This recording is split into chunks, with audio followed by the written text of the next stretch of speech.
Hello, Algebra 1 students. We are in Unit 4, Inequalities, Lesson 5 in Tier 2, Solving More Complex, Variables on Both Sides. Let's check off our booklet.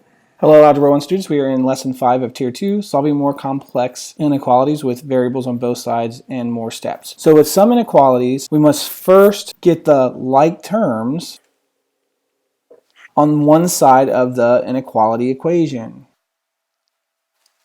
So what does that mean? Well, let me come down here and give you two examples and show you. Again, I always like to just draw my balance point. That's a good habit to be in. So I want to get all my like terms on the same side. So I have positive 6x's over here and negative 3x's over here. So I want to work with positive numbers because I don't like working with negatives. So I know that I want to move this negative 3x or minus 3x. So to do that, I have to add 3x to this side, which means I have to add 3x to this side. I'm going to zoom in a little bit.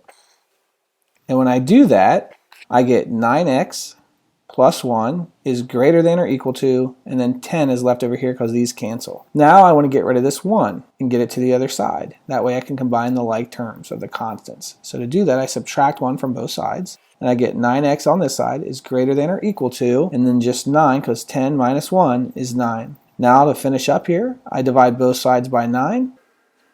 And I get my x by itself, because 9 over 9 is just 1 times x is just x. So I get x is greater than or equal to, 9 over 9 is just 1. So in this situation, my x is greater than or equal to 1. So again, I manipulated and moved things around to get all my like terms together. Let me do another example for you. I'm going to zoom in again so we can see it a little better. Again, I like to draw my balancing point. And this is saying that 2a plus 1 is greater than negative 4 minus 3a. Again, I notice that my negative 3a is over here and my positive 2a is over here. And I like to work with positive numbers. So I want to get rid of the negative 3a. And I do that by adding 3a to that side, which means I have to add 3a to this side to stay balanced. These 3a's cancel, and I'm left with just negative 4 over here.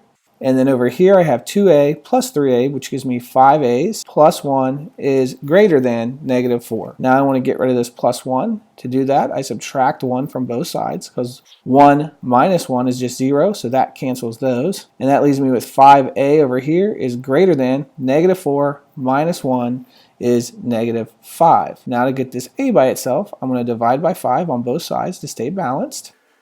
5 over 5 cancels because that's in essence 1. I get a left by itself is greater than negative 5 divided by positive 5 is a negative 1. So those are our two solutions, and we have to understand sometimes we have to combine like terms and move things around before we can solve. Good luck on your practice sets.